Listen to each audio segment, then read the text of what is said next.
तो हमको तो ये मोटा शरीर है, हम हड्डी मांस को तो भूल नहीं सकते है ना, लेकिन हड्डी मांस से काम लेते हुए भी हड्डी मांस के चलाने वाली मैं आत्मा हूं, वो तो लाइट है ना। आत्मा में हड्डी मांस है क्या? देखा है कभी आत्मा को? हाँ, उसमें हड्डी मांस है? लाइट ही लाइट है ना, ज्योति बिंदु है ना। तो अगर हम फरिश्ता लाइफ में शरीर होते हुए 6 फुट का मोटा शरीर है, लेकिन अगर हम इस शरीर में रहते हुए भी अगर हम आत्मा रूप में स्थित हो जाते हैं तो हड्डी मांस के शरीर के विस्मृति से यानी स्मृति से परे हो जाते।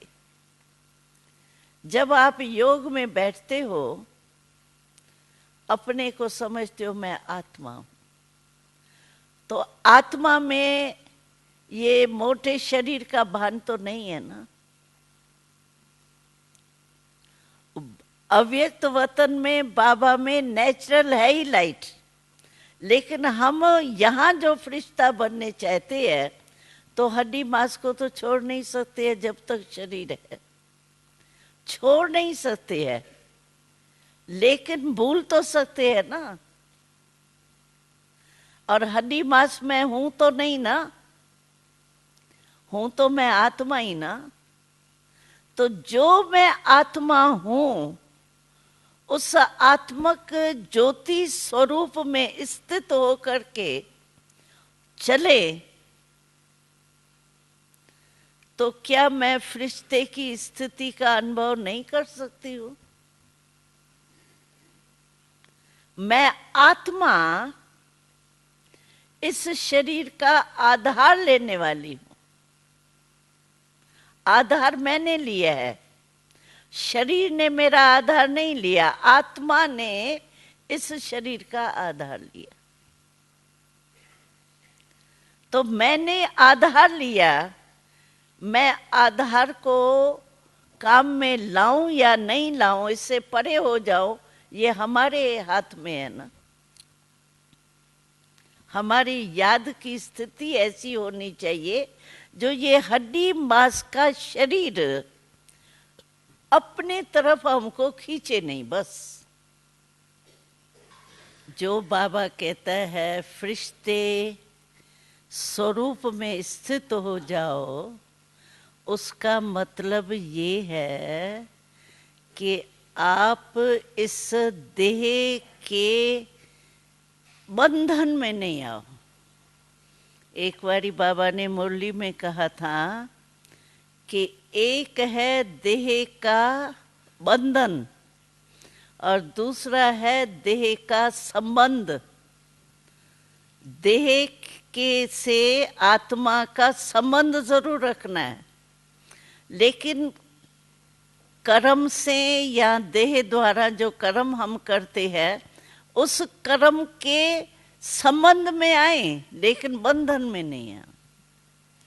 संबंध अलग चीज है, बंधन अलग चीज। तो हम लोग क्या है, फरिश्ते स्थिति का अनुभव क्यों नहीं कर पाते हैं? क्योंकि हम इस हड्डी मांस का देह शरीर जो है ना, उससे संबंध भले रखे लेकिन बंधन में नहीं आवे। बंधन में आ जाते हैं यानी कर्म हमको अपने तरफ खींच लेता है। सोल कॉन्शियस स्थिति से भूल जाते हैं, एक्शन कॉन्शियस स्थिति में आ जाते। तो ये एक्शन कॉन्शियस स्थिति जो है वो है देह का कर्म का बंधन,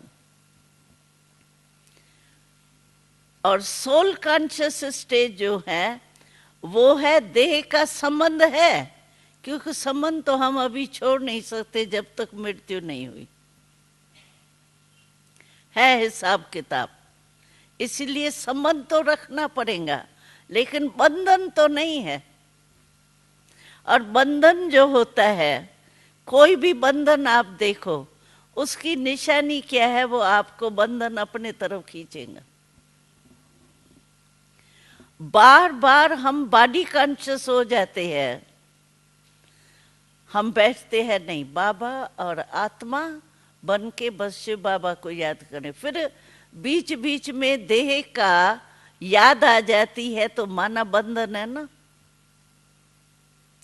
संबंध रखना अलग चीज है, उसको यूज करना, क्योंकि देह को हमको कार्य में लगाना है।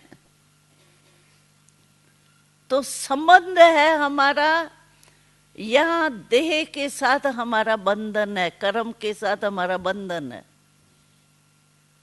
ये चेक करो। अगर बंधन होगा तो हम फरिश्ता नहीं बन सकते। फरिश्ता माना, जिसका बाबा का स्लोगन है, फरिश्ता वो है जिसका पुरानी देह और पुरानी दुनिया से कोई नाता नहीं, यानी अट्रैक्शन नहीं। नाता माना देह पुरानी दुनिया में रहना ही पड़ेगा ना। अभी ये ज्ञान सरोवर है, वो भी पुरानी दुनिया है ना, पुरानी ही दुनिया की ये प्रकृति से बना हुआ है ना। तो संबंध भले रखे, लेकिन बंधन खींचता है, वो खिंचावट नहीं। तभी हम फरिश्ते बन सकेंगे। स्थिति में रहना। एक है फरिश्ता, भाई हाँ हम तो फरिश्ता बनना ही है, बाबा से प्यार है, बाबा जैसा बनना है, लेकिन वो प्रैक्टिकल स्थिति कैसे होंगी? जब आप डबल लाइट होंगे। डबल लाइट तब होंगे जब आत्मा रूप में स्थित होके कर्म इंद्रियों से कर्म करेंगे।